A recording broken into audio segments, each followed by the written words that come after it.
Hello and welcome. I'm Sam Harris, and it is my true honour and pleasure to host you here on the Growth Mindset podcast.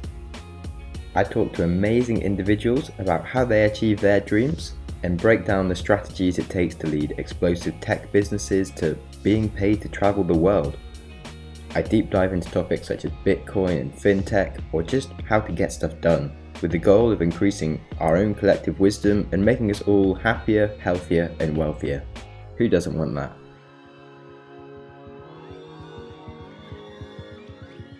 Hello people, coming at you from the lovely land of Surrey in the south of England today. Having a crazy heat wave in Britain, and I feel more like I'm in the south of Italy. It's a little bit worrying that it's been going on all summer now, and global warming. It's not really the best thing for overthinking. Most stuff seems to be dying.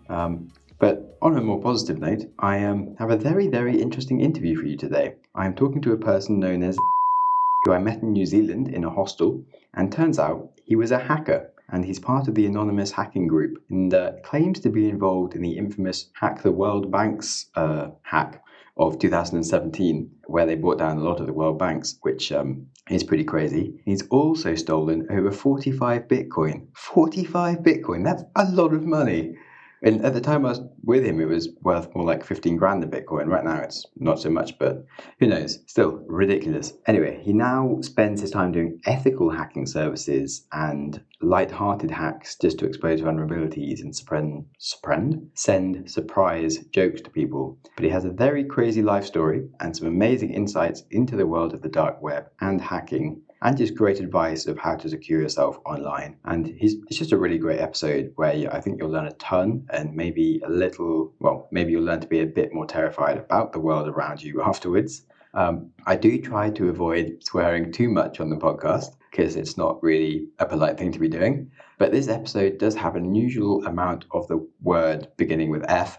So if you have children, this might not be the best podcast to listen to with them. Although it is very informative. So if you don't mind them hearing words beginning with F, then carry on listening. Otherwise, you might need to listen to this podcast alone. And on that note, please enjoy my interview from New Zealand with the infamous...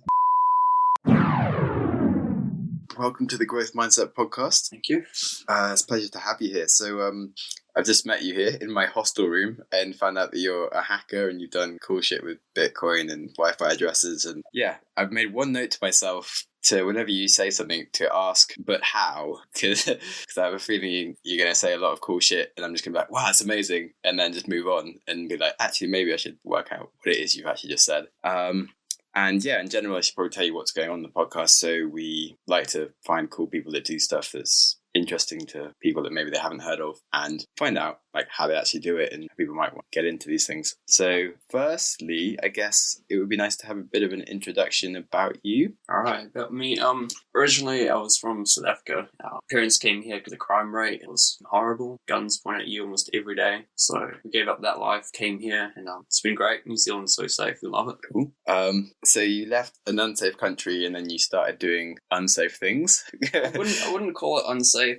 It was more, I didn't really have much to do because, I've been described as having Asperger's, so I'm not really social. Yeah. So my best friend is my computer. So since we got to New Zealand, I got a computer and pretty much spent every single day on it, learning how to program, learning how to create websites. And then from there, I asked my stepdad, because he works in IT. I was at 11 at the time. I asked him if it was possible to hack into other computers, because I wanted to hack into my school computers to get the test results. Yeah. And he said that it's impossible to hack. So I thought, fuck you, I'm going to try and do it. Nice. So, yes, since then, every single day I've been trying to learn. Cool. Well, that's a good growth mindset attitude of, I can't do this, I'm going to do it anyway. Yeah. Nice. So, can you tell me how you broke into your school computers? At the time, I wasn't able to break into the school computers because I was still learning. Yeah. I didn't even know what a network was, so I had no idea how to even connect to a remote computer. Yeah. So you didn't actually break into school computers, but you started learning more about hacking and things. Yeah. From that. So my first actual, it's not really a hack. It's a shit hack. It's called a DDoS attack. a denial of service. That was my first one I did. What that does is it brings down websites. It practically just floods a website with too many requests, so it can't handle all those requests at once, so it shuts down. Okay, and how do you go about setting up a denial of service attack? The one I've got right now, I've programmed it in Python, and essentially what it does is it refreshes the page 1,000 times per second. Now, if you imagine a bus, right? You're lining up for a bus stop, and there's 5 people there. The bus comes, those 5 people easily get onto the bus, just like a website. Now, a denial of service attack is putting 1,000 people there, so not everyone can get on the bus. So if you're at the back of the line, you're not going to get on. Cool. Okay. I was wondering, because like if you're a magician or something, there's like the magic circle, and like if you're in, you're in. Like, what would be the level of? Is there like a certain thing, like once you've done this hack, you're in the circle of hackers? Like, would it be like this denial of service attack that to be able to call yourself a hacker? Or some people call themselves hackers from doing denial of service attacks. See, I've been with Anonymous, it's an international hacker group, for about 5-6 years now. And the first attack that they launched was a denial of service attack on the web servers of Scientology. And so we get people that were not hackers, didn't know anything that they were doing, and we gave them a program, and that program was low orbit ion cannon. And because they didn't really know how to hack, they weren't using a VPN, so their IP wasn't masked. So even though they were able to bring down the website in a successful hack, they were caught. So they didn't know how to stay secure. So it's hard to say when you're in. It's when you're in is you've been hacking for a amount of years and you haven't got caught. Okay. Are there any sort of circles within the hackers? Like, have you sort of had like these anonymous emails and be like, oh, we're this hacker group, you've been hacking for so long, you should come join us or something? No, see, how I got involved with that was, it was with Scientology. It all started on Reddit. And people were posting, because on Reddit, you can post not under your real name, so it comes up as anonymous. So that's where it all started. And then shortly after, we made an IRC channel, which is an instant relay chat. So you get about 1,000 hackers at once, all on this IRC channel, talking to each other from Anonymous. And then that's when we were planning out all the attack. Cool. So once you're in that circle, it's pretty... So if you're a spy or something working for an agency, like as in the CIA or something, and you wanted to stop people hacking, would it be a good place to be on Reddit and pretend to be another hacker and try and get into these groups? If you're working for a spy agency trying to stop hacks, I would assume you know what you're doing, so you wouldn't need to do that. Okay, but as in to see what the next hack is coming and to be inside those groups kind of thing. Right, that is a good idea to see what people are coming up with. Is it hard to trust other people even when they say there are hackers online? Definitely. You could have a 5-year-old go on the IRC channel and say he's done this and that, and you just don't know whether to believe him or not. Do you use any screening questions to like get people to prove who they are before you trust them with anything, or you just have no trust at all? We don't have trust. The trust comes with being with Anonymous for a while. So you get to know, we have handles, so we use fake names online. So you start to get an idea of how that person, like, what's he like, what's his name. So you can build trust with them. It's just if you knew and you go into the IRC channel, no one will trust you. If you knew and you go into the channel and you say, hey guys, let's do this, no one will do it. Sure. But if you've been with them, if you help them out, and if they know they can trust you, then you can do stuff like that. So if you're new and you join and you aren't too sure about what you're doing, how likely is it that someone will give you an idea that actually ends up with you being hacked? Like, how do I do this? And they sort of send you some software that actually... very high. I've done it before. Okay. Can you tell me how that happened? So there's multiple ways. You can make them go to phishing website. So, for example, you can tell them to check out this news website. So they go and type in that address, but it takes them to a fake Facebook login. It says, please log on to Facebook to continue this to the site. And then they log on, so you've got the password. And the newbies, they don't know how that works, so they won't be able to tell a phishing site from an actual site. Sure. It's funny. Okay, so backtracking a bit. So what then took you in the process from you first started learning about hacking at school to then where you are now? So I guess the next stage of you started learning a bit then at school, so you carried on doing the rest of school and then... No, I dropped out of school because, I was at high school, we were learning about English and maths and all these irrelevant subjects. And in my head, I wanted to be in IT. So high school wasn't cutting it for me. I didn't learn anything. So I dropped out and spent every day learning programming. Okay, so what age did you drop out? I dropped out at... Okay, and you just started making money online instantly? I started off with hacking people, hacking PayPal accounts. Just for a bit of fun. So I got money that way, and then it got to a point where I was like, a lot of my mates were getting arrested. Like, for example, one of the guys hacked the police station and he got sent to jail. And after that, I thought, fuck, I could go to jail next week if I do something wrong. So that's when I started going along the lines of, I can approach companies and still hack them, but then secure them and teach them how to stay secure so they can not get hacked. Okay, so just backtrack a bit. So how did your friend get caught for hacking into a police station? When you join a network, right, your phone has what we call a MAC address. And a MAC address is pretty much like a fingerprint to a device. So when he hacked a police network, he used his own MAC address. So he broke onto the network and the DHCP server logged his MAC address. So that's how they're able to find him. They're able to see what type of phone was used to do the hack. Yeah. And then I don't know how they did in the end, but because of that MAC address, they went to his house, tested his router to see if it had the same MAC address. Yeah. And obviously it did. So that's how they got the proof. So if he wanted to do that again, could he have changed the way he did it to protect himself? So, for example, I can clone your MAC address right now. Go and hack the police web servers, and then you'll get arrested for that. Okay. To someone that doesn't know much about it, what does that mean exactly? So, cloning a MAC address, how do you explain? When you connected, for example, this network here at the Backpackers, it's called the Zenboom. So you connect, and then you type in the code to have internet access. When you type in that code, it sends it to the DHCP server, and that server recognizes your MAC address, which is your fingerprint. Yeah, and just to clarify, MAC address is any computer, not actually your Apple Mac address. Yeah, it's anything. So your phone will have its own MAC address. Yes. This computer will have its own MAC address.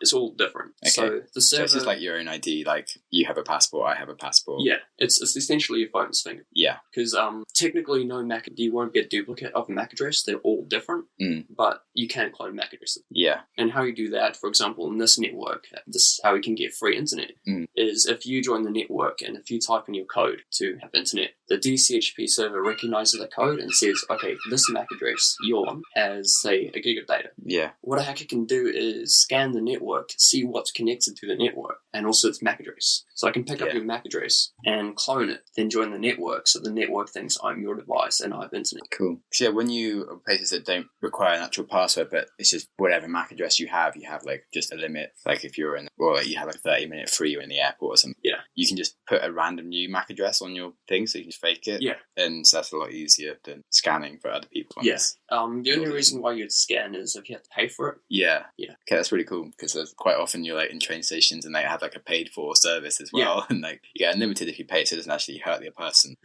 and then you have like way better internet. I'm gonna learn to do that. Cool. Thanks. It's really simple. Yeah. Nice. Maybe I'll put that in the note. Okay, so anyway, back to the story. Your friends were getting arrested and you start getting scared. What do you think that you've ever come really close to getting caught? I wouldn't have a clue.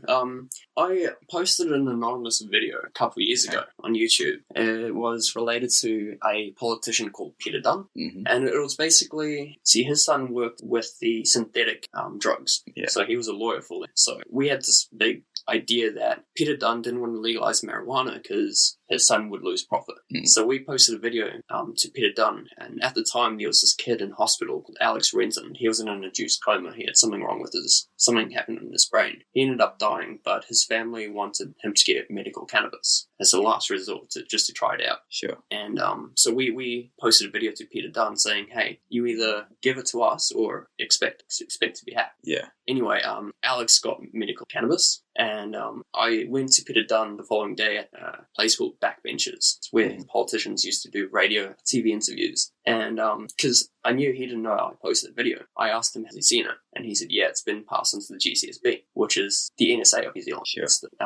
It was pretty fucked up. So that's the closest I would say I've been caught is the GCSB have a video I posted, and they're trying to track me. And you instantly went and asked about it. Yeah. Because sometimes putting yourself in plain view can be kind of protected, but you think if no one else even knows about this video, well, it gets posted online, but it's still... Yeah, so no one knew it was me, which is the whole idea, and I posted it with VPN, so they couldn't trace it back. Okay, and then you did just say all the specifics and now spoken about it on the podcast. Are you worried about then releasing that if he ever listened to this? I could just deny it. Good point. Okay, as long as you feel right. Have you gone a lot into legal... Sorry, my computer. Shit. Have you done a lot of like legal research just to sort of see how to protect yourself specifically, so you know what you can and can't say when talking about things? No, absolutely not. Okay.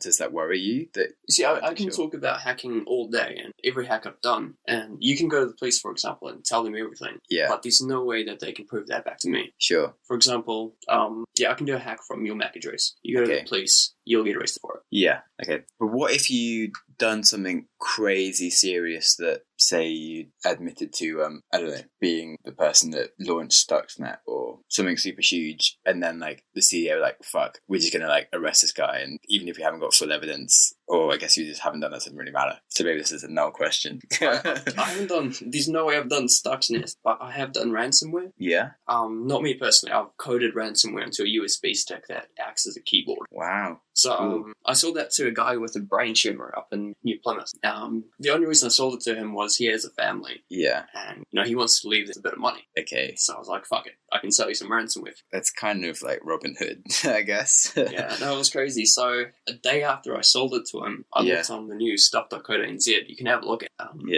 he launched on a taxi company. So taxi service got hit with the ransomware I programmed. Wow, that's cool. What was the name of that website? Stuff.co.nz. Stuff. Yeah, stuff. .co.nz. So if you Google stuff taxi hack, it'll come up. That was stuff, not stuff. Yeah, STUFF. Cool. Okay, I'll do that. All right. So now going forwards, what are you doing? So you say you now run a ethical hacking business. Yeah. So since my friend got arrested for hacking the police, I thought, the next one could be me if I do one little mistake. And it's the thing about hacking is it's not hard to hack. It's more hard to staying anonymous and staying hidden. Yeah. So you could just have one small slip up. Or, for example, you could be taking down a website, and if your VPN disconnects and you're still launching an attack, they've got your IP address. Yeah. So anything could happen, and then you could get sent to jail. Sure. So I started thinking, I still love hacking, like I'm really good at it, so why don't I try and use it for something good? So I started a company called which is in.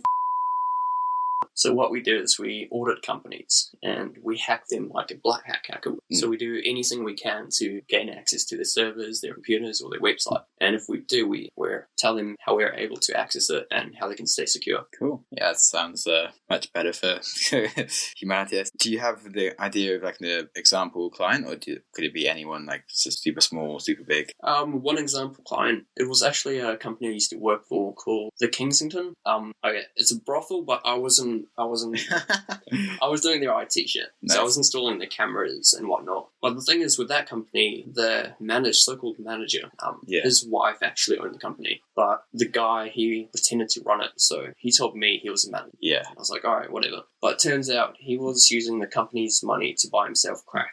So he soon got fired. And because he was the admin of the website, he thought it'd be a good idea to say that the company was closed. So we didn't get any customers. So I was the guy who hacked back into that website, stole it back from him, logged him out. Yeah. Now the company's running fine. Yeah. Nice.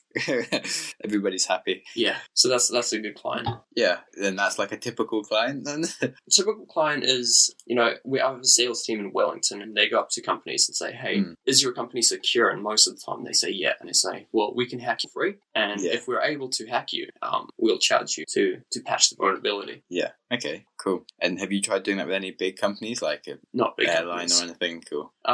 Airline, what's cool about airlines is you can just hack it for fun. Yeah. Like, those little TVs at the back of the seat? Mm-hmm.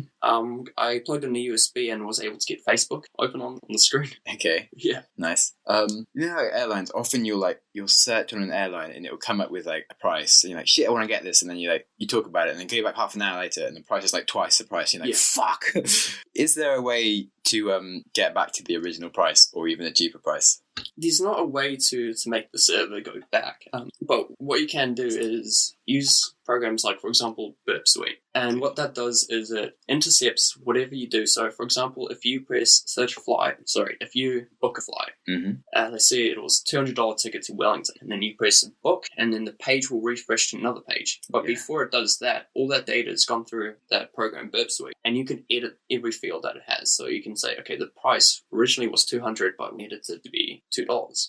So then the server thinks it's $2. Yeah. So you're not changing anything on the server, you're just changing what gets posted back to it. Okay. And that works sometimes? It won't work on just an example of how you do it. You have to edit the data before it gets sent to the server. Cool. Interesting. Okay, so you say you now have a company. So how many employees have you got? I've got 2 at the moment. Okay, how do you go about recruiting? That's the thing. I never really thought of it. I actually met this guy at a pub in Wellington. He's an old guy, and he said he was going to an interview. He was a sales agent, and I was like, well, if you can sell, how about I try you out? Yeah. And turns out he has a massive customer base. Yeah. So he's really my main guy. And then I've got this other guy, Jake. He's my best friend. Mm-hmm. He helps out a lot as well, just going around to companies, asking them about their websites. Okay, cool. So in terms of your growth strategy, it's just getting more salespeople? So yeah, that's what I'm planning. I originally came down to Christchurch in hopes to get a new sales team. But I've been at a backpackers partying every night with everyone. Haven't really got time to do that. Nice. So is the actual hacking part quite fast in terms of that's not your limit right now? It's more just getting more customers. Yeah. So with a hack, 20 minutes and we're in a company. Yeah. So couldn't you just start hacking companies and just sort of say, we're ethical hackers and just start going around like a list of them? And I've started doing that. Sales. I did one a couple of days ago, New Zealand Psychologist Board. Yeah. I found out that their web servers are vulnerable to SQL injection. So what that means is we can gain access to their whole database. So we can get all their credentials, we can get people's phone numbers, addresses, emails, and everything that the site has, the whole database we can have. So I emailed them saying that they have a SQL vulnerability, and that was last week, and I haven't heard anything back. Now, the thing is with that is that gives them ammo to go to the police and say that they're right. Okay, so it's better to have qualified leads that actually want to be hacked rather than than just going and hacking randomly. Because I kind of. And then another one I did like that was a company called Jeeves Scaffolding in Wellington. Yeah.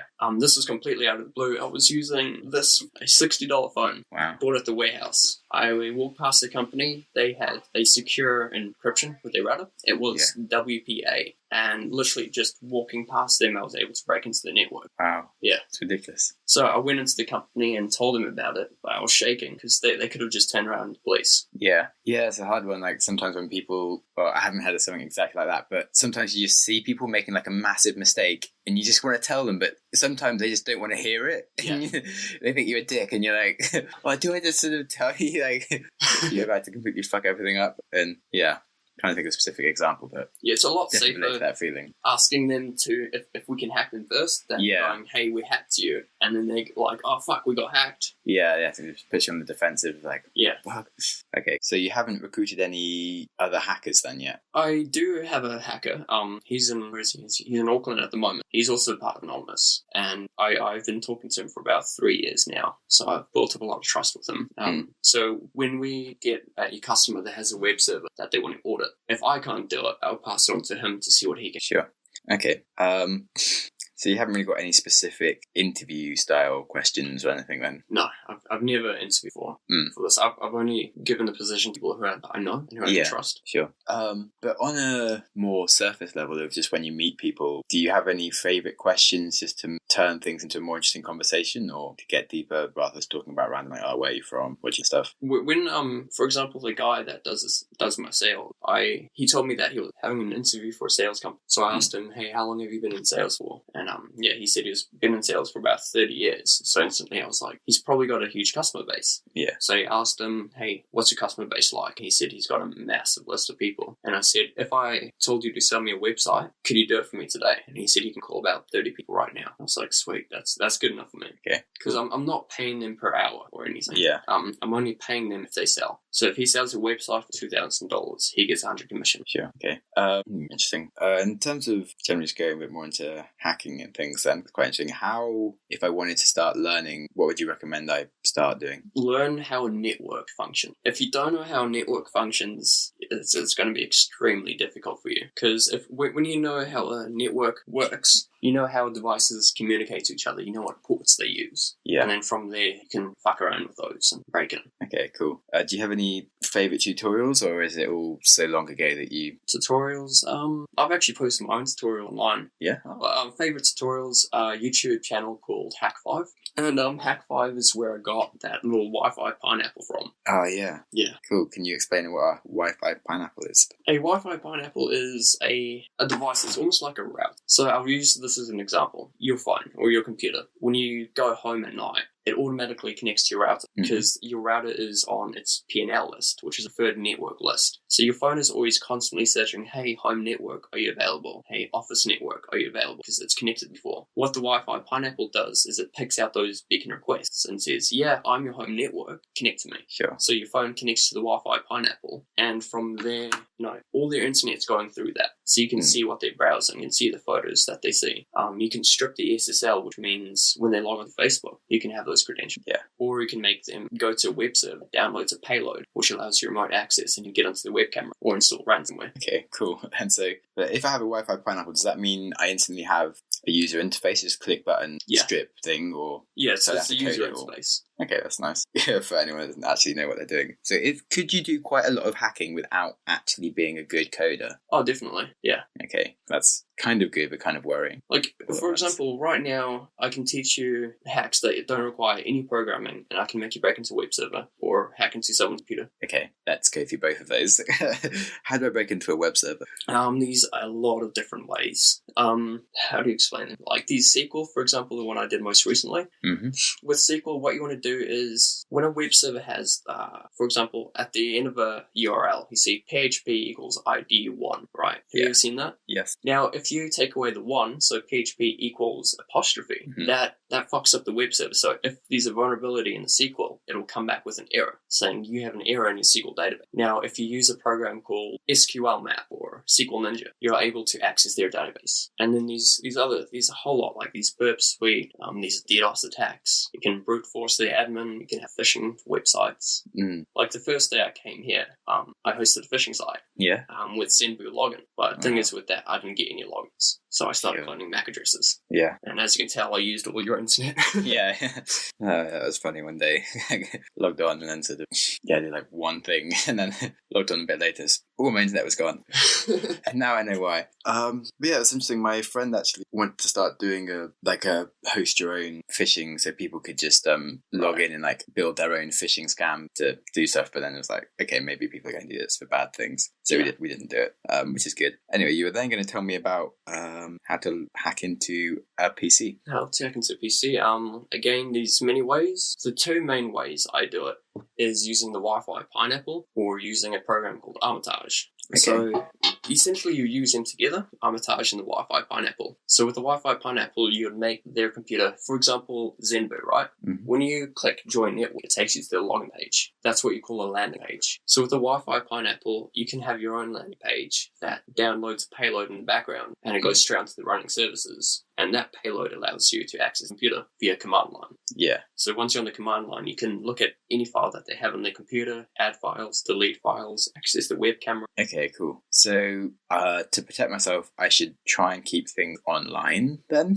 So To protect yourself from that is when you're out in town, keep your Wi-Fi off. Don't join public networks. Yeah. When you're at home, when you join your home network, make sure that there's not a duplicate home network. For example, home router 1. Okay, you would want to make sure that there's only one of those. If there's two of those, there's a chance someone's cloning your home router in hopes you're connecting to them, thinking you're connected to your home router. Okay, cool. And then another way is, I see at the backpackers, a lot of people leave their laptops open. Yeah. And they leave the room for a few seconds. That's all it will take for me to plug in a USB. 3 seconds later, I've got shell access to that computer. Okay. So this USB stick acts as a keyboard. So it essentially types Windows R to bring up a run box, types a PowerShell script to bring up the terminal on an admin level, and then tells the computer to connect to my computer, all in 3 seconds. And then you unplug the USB, but you've still got access. Yeah, so you unplug the USB, so it looks like nothing's wrong with that computer. You come back to it thinking nothing happened, but I'm on their computer. Yeah. So also, because some PCs you can say, so when you shut the lid, it doesn't actually stop as well. Yeah.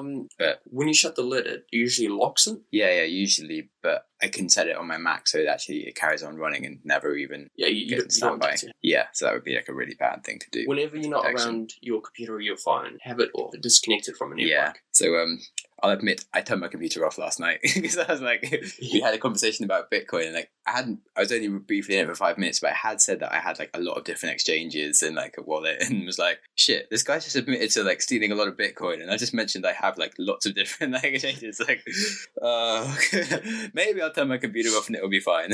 No, you see, with hacking, because a lot of my friends have got arrested, I won't hack people that I tell them hack. Yeah. Because you can go to the police and tell them. Even though there might be a chance I won't get arrested, it's because you have that initial evidence of, hey... Yeah, it's just initial stuff to get looked at. So if I'm targeting someone, they'll have no idea about it. Okay. So would you say that's probably your number one tip for staying secure? Is just always be like really distant away from the person that you're hacking? No, I for example, daily in Wellington, when I catch the bus into town, I usually route everyone on the bus through the Wi-Fi Pineapple. Yeah. And I display a message on the phone usually saying, you've been hacked, regards anonymous. Or if I'm at a library, for example, I can get most of the library connected to me. Yeah. Because the library's quiet, I find it funny if I play gay porn on computers. So all of a sudden you just hear this... Wow. Okay. Well, that's nice. You're not worried that maybe there'll be like young children and stuff in the library, or? Yeah, they could be, but it's not my problem. Okay. That's amazing. Cool. It's just for a bit of fun. And another thing is McDonald's as well. Yeah. You join McDonald's free Wi-Fi, and then all of a sudden you've got a page coming up saying you want a free Big Mac. Yeah. You're going to take that to front counter. It's really funny tricking people. That's well good.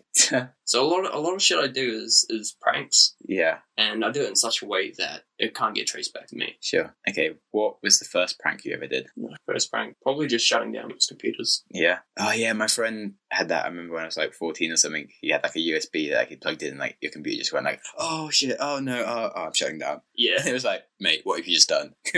Fuck off. And another one is you can write like literally 4 lines of code and save it as a .exe, and you can have stuff pop up, like you can have massive amounts of Notepad just randomly pop up, and internet things pop up, and then it shuts down. I used to do that to my friends and send them those payloads, so they would click it, and I think they have a virus on the computer, but it just shuts it down and restarts, and it's fine. Cool. Yeah, it's kind of... what would you say is the biggest risk you've ever taken? Biggest risk I've taken was with Anonymous.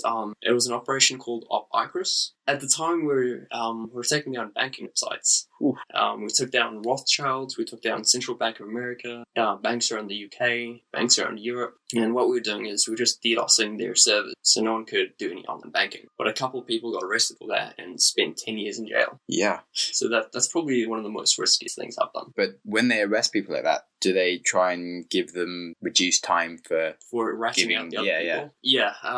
There was this guy with Anonymous. His name is Hector Monsega. His handle was Sabu, and he was around when Anonymous started. He was fucking great. Then he got caught by the FBI, and he had a family. So the FBI said, you're going to spend life in prison, or you're going to work for us. Become an informant. So he was like, fuck it, I'll work for you guys, and I'll become an informant. And then he went onto the web chat, and he ratted out a whole bunch of people. Shit. Yeah, so if you go on the web chat now with the handle called Sabu, you're going to get a lot of hate. Yeah, okay. So it's hard to trust people and tell them anything about yourself. Yeah, so that's why you don't need to really tell people who you are. Yeah, do you know much about any recent hacks lately that have been going on, like the one last year that sort of took down NHS and loads of people that was like a rant? Oh, WannaCry and... there's a couple ransomware attacks. Yeah, no, I knew about that. It originally came from apparently North Korea. Yeah. Oh, shit. Yeah, so they just wanted to fuck up everything they could. Yeah. Yeah. I didn't really look too much into it because I thought it'd be fucking awesome because that's the time I made my ransomware. Yeah. It was after that happened. I was like, this is a great idea. So instead of researching about that, I researched my own ransomware and I made my own ones. But my ransomware was more localized, so it didn't hop around on servers. Except for the taxi ransomware. So he plugged it into the server. It sent the payload to Christchurch. Yeah. So New Plymouth and Christchurch got attacked. Wow. Yeah. Cool. That's interesting. So I'm actually going to North Korea in a few weeks. Crazy. Do you think I should try and install some ransomware to take them back?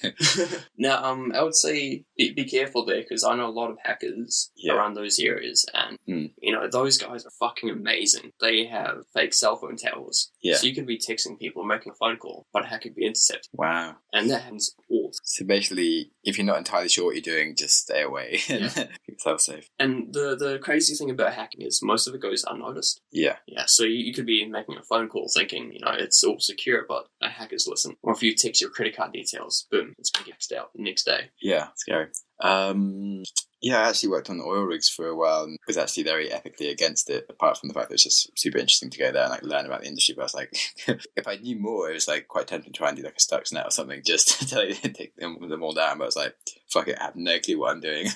See, I'm pretty sure Stuxnet was the one with the nuclear power plant. Yeah, it's nuclear power plants. Yeah, they it was almost like an AI. It read the fans and how fast the fans were going. Yeah. And then it made fans go way too fast. And it told the system that the fans were spinning normally. Yeah. And then core of the fan broke. Yeah, it was quite cool. But I remember, it was really cool that they did that, but the technology behind getting it to spread and stuff was like kind of cooler than the actual problem that they then did. And it's kind of like, well, they could have done something much cooler with that. Yeah. Because once they found it, they fixed it, and then it was then kind of more public, like how they did it. And so everyone now has access to that. Seems a bit silly. So, yeah, I guess going on to cryptocurrencies. How did you hack and end up with cryptocurrencies? So we would find out people who have cryptocurrencies, and we'd make sure that they don't know who we are. Yeah. We'd go with the Wi-Fi pineapple outside their house. Then we'd monitor their internet usage, and if they have a wallet that's online, we could pick up that website that they're going to, so we could clone that website, and then we'd kick them off their internet, route them through the Wi-Fi pineapple, and you know, when they browse, for example, Coinbase.com, we can make that website route to our phishing. So they think they're on Coinbase, but they're on my phishing server. Then they log in. Yeah. And you have their credentials. But most of the time they use two-factor authentication. Yeah. So with that, we have to get their email as well. Okay. Yeah, I was going to ask, how do people protect themselves when they're using these things, like doing the cryptocurrencies? Yeah, the best thing to do is use two-factor authentication, because if someone has your wallet password and you don't have two-factor authentication, they can straight away break into it. Yeah. If you use two-factor authentication, it either sends a text to your phone or an email. Sure. So if you're so it's unlikely that you'd ever be able to find like a Bitcoin whale or something just because they'd be too protected. Sorry? You know, like the term whale, someone that has like a buttload of Bitcoins or something. It's unlikely for you to ever be able to hack someone like that because they'd probably know what they're doing and would be too protected for you. No, a lot of the time they don't know what they're doing. They just think it's a new phase, invest a lot of money into Bitcoin. And like the guy with the brain tumor saw that ransomware too. Yeah. He's now gotten to a lot of Bitcoin accounts from that ransomware. Wow. Yeah. Okay. Are you tempted to go somewhere that is like a bit of a Bitcoin sort of hub just for a weekend and try and make a shit ton of money and like run away? No, because at the moment I've got 85 Bitcoin. Oh, that's all right. So I'm sorted for Bitcoin, and I'm staying away from the black hat hacking. Yeah, probably just be very content with what you've got. Yeah, I don't want to be too greedy because there's no point. Yeah, that's fine. And maybe, if it does go up to like 100 grand a Bitcoin, I'm sort of alive. And if not, I'd still be tempted to sell like a few at this point because like it's already worth lots, and that would be nice. Holy shit, cool. How much of that was stolen then? Probably about half of it. Wow. And this was when Bitcoin was sort of first coming out. Yeah. So it was a couple cents, and it was $200 to $400. Yeah. So people would put like their weekly pay into it, get like 5-6 Bitcoin, and then like, oh fuck it, I'm going to take it. So it got about 40 odd wins from doing that. Yeah, about 3 years ago. Okay, so you haven't done that recently and such? No. I was going to say that'd be pretty scary trying to take that much Bitcoin right now. It's like suddenly a lot of money. Yeah. Well, that was an interesting thing to invest in back then. Did you have any clue that it might be going up at the time? Were you like, this is a good investment, I'm going to get some Bitcoin, or was it just like, oh, this is kind of funny? Yeah, I had no idea. You see, I was still at home living with parents, and I didn't really go out much. All I did was go to work, home, program. And I had a lot of disposable cash. I was like, fuck it, I wonder what will happen if I put into Bitcoin. So I started buying Bitcoin, then it went from a few cents, and the price went up and up and up, and my money started doubling. Yeah. I was like, holy shit. And I was like, fuck, what if I hack other people's Bitcoin accounts? Yeah. So I can just get as much as I can. Nice. That's cool. In the world of cryptocurrency then, now that things have changed a lot more, what do you think is going to be the biggest cryptocurrency? I'm actually looking at Monero and Ripple at the moment. Yeah. Monero because it's one of the most secure ones. So if I have Monero, it's hard to trace it, essentially. But lately, I haven't been doing a lot of research into cryptocurrency, to be honest with you. Yeah, it changes pretty fast. I mean, tomorrow, it goes up, down, left, right, and sideways. Yeah. It's definitely worth having some and forgetting about it. And waiting a couple years. Yeah, unless you really need to actually use it, which... it's not really that useful yet. So I was staying at Juicy Rentals when I first came down here. Oh, yeah. And he was the guy with me. His name was Joe, and one of his close friends down in Christchurch, he buys MDMA for the dark web, and he uses Bitcoin to purchase it. So he gets at $11 per gram, and in New Zealand it sells for 300 gram. Shit. So we nearly made a deal with $50,000. Yeah. So I was going to give him a shitload of Bitcoin for $50,000. Yeah. But the problem with that was I didn't trust him, and he was bigger than the fucking rock. So I thought, if I transfer a couple Bitcoin into his account, and if he says no, he's not going to pay me. Fuck. Yeah.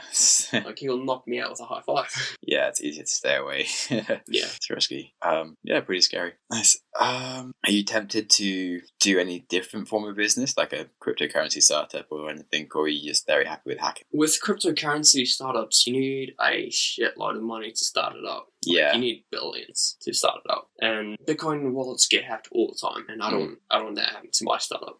So I'm going to stay well away from creating my own Bitcoin startup. Sure. And just focus on hacking companies and then trying to secure them. Okay, sounds like a good plan. Okay, then what in the world worries you most? What in the world worries me most? Yeah. Spiders. Really? Yeah, I'm fucking terrified of spiders. Okay. But apart from that, you see, with hacking, you get to a certain point where you've done too much, there's no going back. Yeah. So, I'll be honest, a couple months ago, I was hospitalized. I was put on antidepressants and whatnot. I was speaking to a psychiatrist for ages about hacking because I was just worried I was going to get caught and literally spend the rest of my life in jail. And they put me on sertraline for a couple of weeks, and then I started fucking cutting myself, and I actually hung myself at one point. Oh, that's and I was extreme. put into an induced coma for a couple of days. I came out of it, and I just thought, fuck it, anything could happen. Yeah. So it doesn't really worry me as much anymore because I could be dead right now. I'm essentially on board time, so I don't care what happens. Wow, that's mental. Yeah. I'm glad that you seem to be a lot more positive now. Yeah. Crikey. But yeah, it did used to scare me a lot, thinking every night, thinking it was hard to go to sleep, knowing. Yeah, it sounds kind of like a drug, or a drug addiction. It is, definitely is. Because I had a lot of friends back when I was 16, 17, started getting into drugs, and sure, I took drugs as well, and it was fun. Yeah. But then you just notice, like, some people just started taking them every day, and some people started, like, trying to deal them and sell them, and they're the ones that started getting arrested, and you're like, well, maybe I don't need to go any further into this world. And so, like that with the hack. Once you've gone down that path for a long time, there's no going back. Yeah, it's like a really hard route back. Yeah, and that's what happened to me. Starting with Anonymous, taking down banking websites and this and that. Yeah, that sounds so exciting, but also, like, shit. And knowing that people that were doing the same hacks as me were getting 10 years in prison. Yeah, that's mental. Yeah. Cool. Well, yeah, I'm really, really happy to hear that you're doing ethical hacking and stuff then now. Cool. So what do you think, I'm just interested in the future, what do you think the world's going to be like in 5 years' time? I haven't thought of it that much. I live more day to day. Yeah? But in 5 years' time, I reckon automation and AI is going to have a huge impact on our everyday lives. There's going to be more, it sounds crazy, but robotics taking over everything. Like, if you had said that 5 years ago, for example, robots will take over our jobs, people would think you're nuts. If you go to New World now, you get your self-service checkout. Yeah. They replace people with a machine that does it for you. So I think a lot of it's can towards that way. And with machines, it's free, it doesn't fuck up, and it sticks, to what it's supposed to do. It doesn't deviate from it. Yeah, and it doesn't go on a rest or a smoking break or... Yeah. Yeah. And I mean, like, things. Google has came up with an AI that created its own baby AI. Yeah. So this artificial intelligence programmed its own baby out of intelligence, and it programmed it more efficient as well. So no human could have programmed it that way, and it's more efficient than any other code. So, like, knowing that in 5 years' time, when AI is writing its own code that humans can't even understand, like that's when it gets scary. Sure. Does that not worry you for your startup if you're not just going to be able to keep up at all with the hack when things can start being much more secure because the AI can make it secure? I'm actually working on an AI at the moment with a hack. Yeah. So essentially you can tell, like my home automation you can tell Jarvis to turn on the lights or whatever. I'm trying to work on a module where you say, Jarvis, gain access to the Apple computer on the network. Yeah. Take a screenshot of the screen for me. Sure. So that's what I'm working on right now. Cool. So even though that stuff's being more secure, I'm trying to work on ways to attack that. Yeah. Yeah, it's kind of like the Red Queen hypothesis. No. So it's a good book by Matt Ridley, but it was all about evolution. And Alice in Wonderland, there's like the Red Queen, and at one point Alice is running really fast trying to get somewhere, and the Red Queen is just sort of in front of her, being like, "You're gonna have to run twice as fast if you ever want to go like any further forward." And she's basically constantly going backwards while she's trying to go forwards. And it's basically, whilst you're innovating and competing, whatever you're competing with is also going to be innovating against you. So if you evolve like a better way to like faster reactions so you can avoid the predator's going to evolve faster reactions, or this kind of stuff. So you feel like you'll be able to keep up then? I'm trying. I don't know if like the level of sophistication that software has is fucking incredible. So I mean, if an AI can make its own baby AI, it'll be fucking easy for it to be like, okay, let's make this AI program something to make sure this network cannot be hacked. Yeah. And the AI could even make it draw into honeypot. So if you hack the network, you're not hacking that network. The AI picks it up and draws you into a honeypot where it gathers every bit of information on your computer, hacks your computer, and then reports it. Yeah. Okay, cool. So many different things I want to talk about. But yeah, can you just explain honeypot? So when I first heard the term honeypot, it was literally 2 days ago, and I thought it was, you know how like ethical hackers, they just have like bounty. I thought honeypot was a bounty. Oh, no. Because it sounds the exact same kind of thing. So I go, oh yeah, cool. If I can hack this, I get into the honeypot, and right. But the honeypot is apparently the opposite thing. If you could explain. So it's a module I've got on my home automation at the moment. A honeypot is when you try and hack into a network or a website or a computer. A honeypot imitates that. It imitates the network. So you think you're breaking into, for example, the Zen Wi-Fi. Yeah. But a honeypot comes up and breaks into that network. And the honeypot gathers information about the hacker's computer. So it stops the hacker attacking the network. Yeah. And potentially you can then hack the hacker back. And the hacker will have no idea. Cool. So with companies, when they constantly get attacked, they usually set up a honeypot server. So the hacker will think he's gaining access to their network, but in reality, he's just giving away all its information. Cool. So have you set that up with quite a few of the companies you've worked with then? No, only with my home automation. Yeah. Okay. See, with cybersecurity, we don't respond to cyber attacks. We give that to a company called CERT. They're the ones who deal with cyber incidents and cyber responses. Okay, so you're just finding. Yeah, we're the ones that look into it. Okay, have you thought about broadening your services, or are you just interested in hacking? I have thought about broadening it, but that will come in the future. Okay, cool. Still in the startup phase. Yeah, sure. And then back to AI. Have you done a lot of reading around AI and where it's going, like Superintelligence, the book, or? Yeah, so one of the latest things out at the moment is called neural networks. Yeah. Have you heard of that? The book? No, or neural networks. Just in general? Yeah. Yeah, so I've been doing a bit of machine learning stuff. Yeah. And so, yes, I have heard of neural networks. What's your favourite thing about neural networks? Just the way it processes information. Yeah. It's like how a brain would process information. It's quite cool. Like, for example, the letter 9, right? You'll see a circle at the top and then a line at the bottom. Yeah. Instantly, you'll know it's a 9. Even if it's drawn, like, in a random way. Like, circle at the top, and then line. A computer machine learning would look at every individual part, smallest bit of the writing. Every single pixel. Yeah. And then it'll go from the first layer, depending on what it activates in the first layer, it'll send it to the second layer to be like, okay, are you sure it matches up? And then it confirms it again, and then it goes down and down and down. So it's 100% sure it knows what it's doing. It's this, essentially like a brain. Like you look at the letter 9, you know it's a letter 9. Yeah. Yeah, it's crazy how much better these things are getting. Sorry, number, not letter. Yeah. Yeah. Cool. And then you mentioned home automation stuff. So what home automation things have you got going? Have you seen Jarvis from Iron Man? Oh, yes. Yeah, so essentially you're in your house and you say, hey, Jarvis, how's it going? And it can talk to you, so it has its own personality. And you can say, Jarvis, how's it going? What's the weather like? And if it's too cold in the room, you'll say, hey, it's below your desired temperature to heat pump on. Yeah. And you can just say, yeah, turn it on. How long do you want it on for? Set it for 30 minutes. And then other stuff with the AI is, for example, you leave your house. If you accidentally leave the stove on or a light on, it'll notify you. Yeah. Because it knows, it's creepy, but it knows where you are at all times. So you could be going to the shop and it knows you're at the shop. And then when you come home, the garage knows you're at the garage, so it opens the garage for you. You can drive in. If it's nighttime, lights will come on depending on what rooms you go in. So you literally don't have to do anything at all. The system knows what you're doing and what you need. Cool. Okay. You think you could run a service of just like setting people's home system up in like an awesome way? Yeah, that's what we do. So my sales team goes up to like the old guy that has a lot of customer base. He goes up to them and says, "Hey, have you heard about home automation, blah, blah, blah?" Yeah. And he talks to them about it. And then he shows them my videos and asks if they want to install. And it's really simple because all you do is you have an Arduino or a Raspberry Pi connected to a bunch of wires and switches. And the program on that itself is pretty easy. It's straightforward. The AI comes from the phone. So the phone communicates with the Arduino or Raspberry Pi, and it tells it, like, for example, turn on that light. So the phone sends a command to the Arduino telling it to turn on the light. So it's really easy to set up in houses. Cool. Okay. I'm kind of interested in, just looking at the world as a hacker, just suddenly everything, if you can hack it, is like, okay, so have you ever hacked into Uber to give yourself a free ride or a free pizza or anything like that? I've hacked Uber accounts, other people's Uber accounts to get free rides, but I've never gone on from my account, got a ride I've never paid for. Okay. I haven't hacked Uber service, but there's people that do it. Cool. Or like, say you rent a car for like a day, but then you change it, so you actually put it for a month or anything. Oh yeah, that would. Yeah.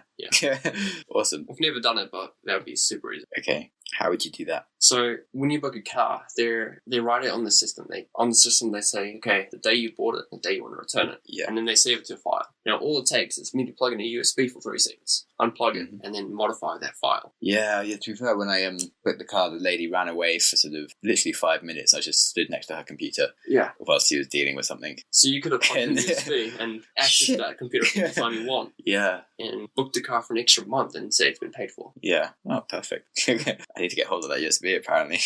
Cool. You ever got yourself gig tickets or? You see, I'm extremely neurotic and cautious, so when I do a hack, it's not for person. It's to either have a laugh or to fuck up the system. Okay. See, if I hack Uber from my account and Uber finds out that they've been hacked, it's traced back to me. Yeah. I'll get done for it.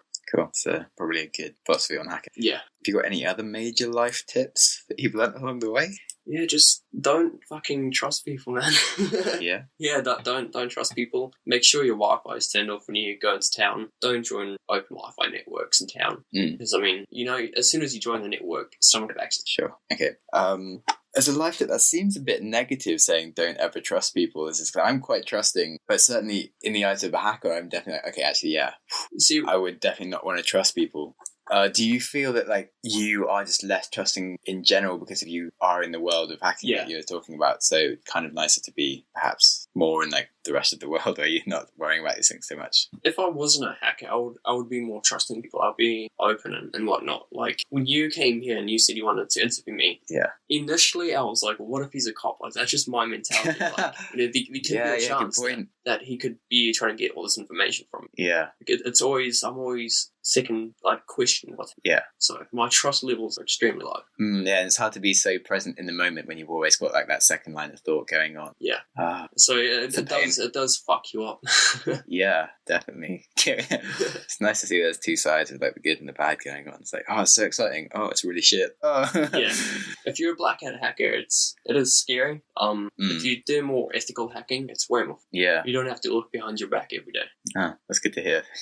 Okay. What is your most vivid memory from childhood, or the first thing you remember? My third birthday, I was eating a cake that had a fire truck on it. Sounds awesome. I don't know why. I apparently love fire trucks. Cool. Yeah, that was my first memory. And then being from South Africa, because I came here when I was 11, so a lot of memories I have is gunshots, having AK-47s pointed at, trying to run, going, because we used to carpool as well, so we'd drive in my mum's car to the shops, and then go to someone else's car, get a ride to school with them. Yeah. But running from mum's car to their car, in my sister's jacket, she was covering me up, because we had guns pointed at us, so we were fucking sprinting and trying not to get shot. Wow. Yeah, that's what I remember from there. And then I went back 2 years ago, and same shit happened. I was in a pub, I approached this guy and I said hello in English. Yeah. And he didn't speak English, so he headbutted me, put a gun to my head, and said I have to leave the country. Wow. So yeah, that's when I came back. Yeah, definitely. So a lot of my memories from South Africa is shit. Yeah. A lot of violence. That's super extreme. Crikey. Yeah, have you been following South Africa in general then? Has it always been interesting to you to see how the country's doing? It's not interesting, it's more funny. Yeah.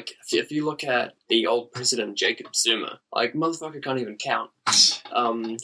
If you watch YouTube videos of him, it's fucking hilarious. He can't pronounce words. He'll be reading a line and he's like, yeah, he just cannot pronounce words. He can't say numbers. Yeah. He says like a couple million, he'll be like 1,000,000, 1,000, 2,300, 5. It's just really fucking hilarious. And he's the president. Yeah. Crikey. So it's more funny than interesting. Yeah, that's not bad. Okay, do you have any routines and habits to kind of help keep yourself sane? Not routines. I try and like mix up my routine all the time. Just because I'm fucking neurotic and because of what I've done. And I know a lot of my friends have people like private investigators after them or police after them. And after a while, if the police monitor you, they know your habits, they know what you do, they know where you go. So for example, 5 o'clock tonight, I know this guy's going to be at the pub. So I try and mix things up so no one can really guess what I'm going to next. Okay, cool. So does that mean you also try and just always do things various? So like one day you'll order like a pineapple pizza, but the next day it's like, I'll never have pineapple again. It's just going to be random. Yeah, like different place. Yeah. Okay. It's weird to explain. It's just I try and not do things the same over and over again. I try and be different. Okay, and then so they're kind of annoying that you can never have like the same routine. Because I find that's a bit hard as when you're being a nomad. It's sometimes really nice to just like stay in a place for 2 weeks and have a bit of a routine and like know what's going to happen next. Yeah, it is good having a routine, but I've got so used to mixing things up. It's kind of fun. Yeah. So it's like a new thing every day. Okay, kind of cool. So you are living as a nomad there at the moment? Yeah. So I'm right now at a backpacker, and I'm going to go back to Wellington and stay at a backpacker there as well. Yeah. The thing about that is, because of my fucking horrible suicidal tendencies, I find it safer to be around people. Yeah, so definitely. If I'm alone in a house with my thoughts, like, it can get pretty fucking insane. Wow, interesting. So yeah, do you ever take drugs? Oh yeah, a shitload of weed, as much as I smoke. Yeah. Usually. Do you not worry that like slow you down a lot? Yeah, it slows me down. I can't. It sounds weird, but I can't program when I'm sober. No way. I write a couple lines of code when I'm sober and just give up. It's not interesting. Yeah. Where I have a couple of joints and then I'm writing like 2,000 lines of code in an hour. Wow, that's funny. Yeah, I had a friend that sort of was a good coder, but then he was just always really negative about it. But if he was on acid, he'd be like, "What coding?" And you're like, "Bro, what?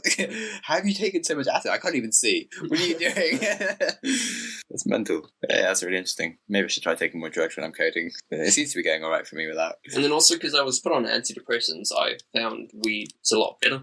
Yeah. It does the same thing and there's no side effects to it. No, that's good. Yeah, it depends. For me, weed kind of has a bit of a side effect. It gives me like anxiety and stuff, and actually makes me more depressed.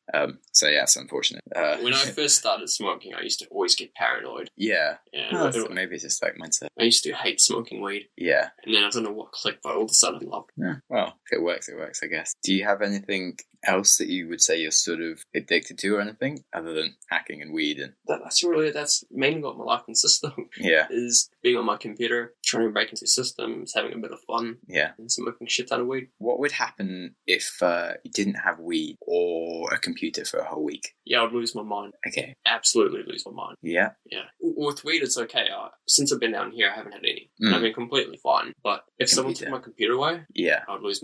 What if they didn't take your computer away, but you just couldn't use it, but you knew it would be safe? Oh no, I just couldn't imagine a life without me being on a computer or a single day without using a computer. Wow, that's funny. Yeah, I went to a thing called a Rainbow Gathering last month, which is like a no-tech kind of like hippie community thing, and it was actually really nice, but it was a bit stressful just not being able to use it, and it was a bit of like when you try and get into like a cold swimming pool and it's like, oh fuck's sake, you can't do it, and if you just jump in, it's like, oh, it's fine. Yeah. It was kind of like that, as in like, you just jump in like in this festival and like no one has any tech, and suddenly it's like, oh, this is quite nice, like, because no one was ever on their mobile phone or anything, and no one even knew what the time was, and everything was very like, you just spoke to everyone was really warm, and it's kind of cool, and it was just nice like how much time you have in the day to do these other things that turns out you do like doing, like playing guitar, reading, going for walks, and playing stupid games are cool. But I wonder if it would just make you I thought it would absolutely make me mental. Interesting. So do you feel like computer then is more sort of your friend or like the safest place to be? Yeah, like computer for me is essentially my best friend. I trust it. It won't fuck me over. I control what it does and it can't do anything bad to me. Whereas a person can. A person fuck you up. Yeah. Yeah. So. Yeah, definitely. Yeah, sometimes it is a bit weird when you're a bit stressed and you just like go on your computer and you don't even know why you're there. You're just like, oh, I just wanted to be on my computer.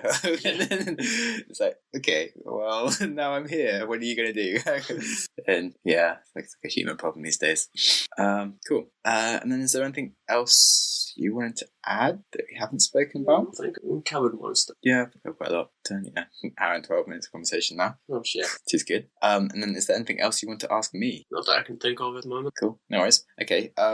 Just to put your worries at rest on the terms of the podcast, it may take 3 to 6 months before I actually get around to editing and putting it live. Yeah, that's perfect. So just in case you're like worrying like 3 months later, why is this guy not like put this anywhere or sent me a message? I have a backlog of like 20 other podcasts to get through, and ideally I'd like to publish one a week, but then sometimes life happens and it takes like 2 weeks, maybe 3 weeks. And just to be safe, like I'm not going to give you a number or add you or anything. I'm just going to keep it like that. You can post it. Yeah, normally I take people's like Twitter handles so people can get in touch, but I can not do that. Yeah, just because I don't want this related to me at all. Yeah, sure. I did mention your name, I think, at the start, but I could take that. That's all right. Pretty sure you didn't mention my last name, and a lot of people have the name Dylan. Yeah, there's a lot of Sam Harris's. So even if your full name, is pretty hard to find me on Facebook. But cool. Thanks a lot. This is really, really interesting. Thanks for that. Is there a way I can ever get in touch with you somehow that would be like secure? Over anonymous RC chat. Okay. We'll work that out off the podcast, I guess. Awesome. Well, yeah, anyway, thank you very much. Fuck yeah. That was crazy. So that was a sick podcast.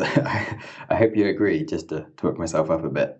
I left the nugget in at the end about me not publishing for 6 months or so, just as a bit of insight into the fact that I am still quite terrified of somehow giving him the impression that I'm an undercover cop or something, and to also announce the great news that I'm very nearly caught up with all my recordings from the year of travels that I've just had. So after a few more releases, we will be back in the present day, and the show will start having content from like recent meetings and things. So that's going to be awesome, and really, really happy about that.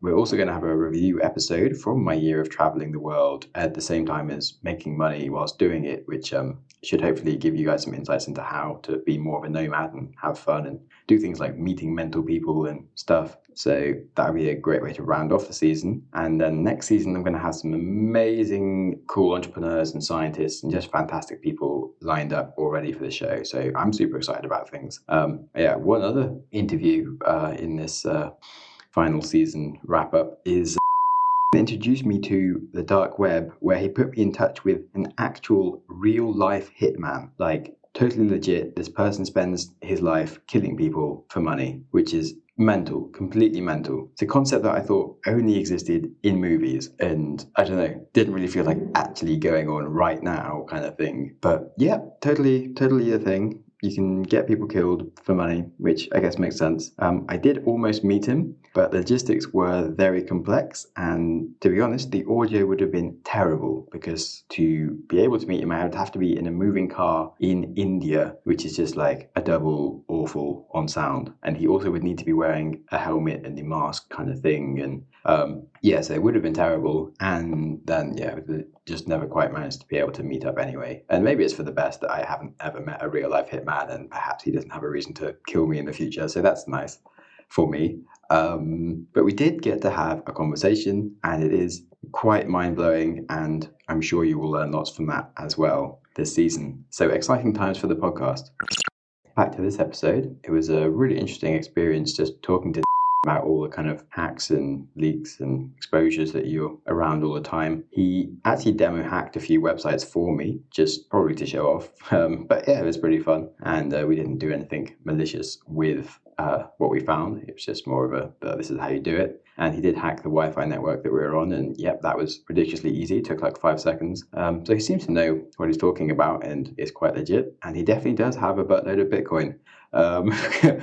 But yeah, stealing 45 Bitcoin is mental. I would definitely live in permanent fear that someone was going to send a hitman after me if I'd done that, which, especially now that I know that hitmen exist, I would not be doing any stealing of Bitcoin anytime soon. But my main take-homes from the podcast: 1. Don't trust people with your stuff. With all the data issues lately, this seems fairly poignant, but remember to share the least amount of data you can with any company. Keep your public profiles limited where possible, and more importantly, use two-factor authentication for literally any account of any value. And never go onto public Wi-Fi. Just don't do it. And absolutely never leave your computer turned on when you leave a room, which is something I'm definitely been guilty of when going to like the toilet if I'm working in a cafe, for example. Just don't do it. 3 seconds is all a hacker needs to get control of your computer, and then they can steal all of your Bitcoin or bank accounts or anything else that you've got on there. So it's just not worth it for just shutting your computer lid for a few seconds. Learn more about networking. In general, I've never known that much about how many vulnerabilities there are and how the world around me works that I interact with every day. So learning more about networks and networking is now a much higher priority for me, and seems a little bit ironic as I spent a year with partly working as a network engineer. But yeah, I don't know half of what's going on, so I think we can all learn a bit more about networks. 3. Don't be a dick. The world of hacking and getting free money can seem very appealing, but it super messes with your head and can lead to putting you into situations that you just can't go back from. So even making this interview, I felt a little bit like I was on a border of like a cliff that I could never come back up if I went too far down it, if you know what I mean. And knowing too much is just, kind of a dangerous thing to do if you're then become a target for someone. So yeah, generally stay away from the world of hacking and bad things, and the appeal of free money or anything is never as good as it sounds, and it will always come at a cost. Sticking to purely ethical hacking is just an absolute must if you want to go into the area. And if Dylan's inspired you to look more into hacking and things, then just play it safe, be clean, like don't fuck up other people's lives. There's no need to, because it might well come back and bite you as well. On to books. We only spoke briefly about books. I mentioned The Red Queen by Matt Ridley, which is a great book for those interested in science or business and technology, kind of about the endless cycle to outcompete and just to be able to maintain where you're at. So it is relevant really in most things, even though the book is specifically about biology. But yeah, it's cool and I would really recommend it. And yeah, that's about it. Said he'd send me some news about any potential crazy hacks that were going on with Anonymous if he's involved, but he obviously did not provide any details, and so I have no idea if I will become a source of potential big attacks and things, or if I'll never hear about anything again. But who knows, and I'll be happy to share any cool stuff that's going on and news and things.